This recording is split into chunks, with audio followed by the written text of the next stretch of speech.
Здравейте! Сега ще ви покажем игра, която се играе от група деца. Тя се играе за концентрация, за учене на азбуката, на числата, за смятане.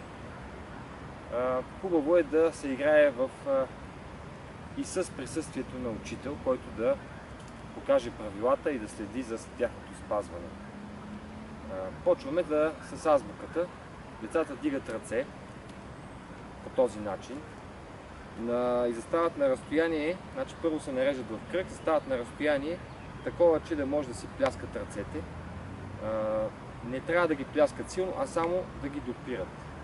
Почва се, учителя казва първата буква на азбуката и плясва играча, който е вдясно от него. Този играч казва втората буква и плясва играча, който е вдясно от него. И така нататък, докато се изброи цялата азбука. Почваме така. А, Б, В, Г, Д, Е, Ж, З, И кратко, К, Л, М, Н, П, Р, С, Т, У, Ф, Х, Т, Ч, Ш, Т, Р голям, Р малък. Ю, Я, Така. Като се приключи азбуката, групата я научи, може да се играе с числа. Сега, за да няма, как да кажа, децата да се концентрират, да не се разсейват и да се лигарят, е хубаво да се сложи наказание. Който каже грешна буква, или се разсейва, или се лигари, да прави една обиколка около групата и да вика аз съм магаре. Или другото наказание може да е да застава на един крак и да играе на един крак, докато спре да се лигари. Така, значи когато ръцете се умрят, може да се пуснат долу и да се играе по този начин с пуснати ръце долу. Но ние сега ще играем горе, за да се вижда по-добре, защото горе като се дигнати ръцете се виждат по-добре. Почваме с числата. Броим от 1 до 20. 1, 2, 3, 4, 5, 6, 7, 8, 9, 10, 11, 12, 13, 14, 15, 16, 17, 18, 19. 20. Когато групата задобрее, може да се брои в обратен ред. Почва се така, стига се до 20 и веднага той, който е казал 20, плясва следващия и той трябва да каже 19. Тук се играе и за внимание. Който не внимава, значи е направил грешка и поема наказанието си. Прави една обиколка около групата.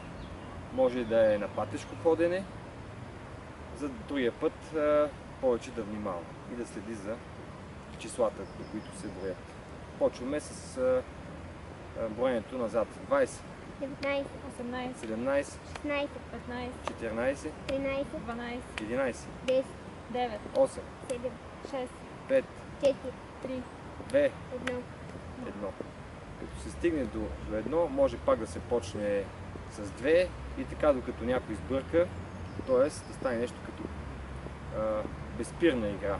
След като се научат групата да играе, последователно да брои, може да се почне през 2 да се брои. 2, 4, 6, 8, 10, 12, 14, 16, 18, 20 и сега наобратно. 20, 18, 18.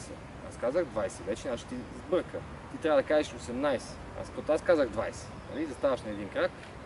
Така.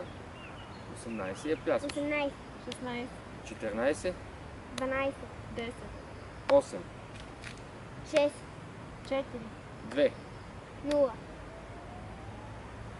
И след това се почва нагоре пак с 2. Но ние няма да играеме.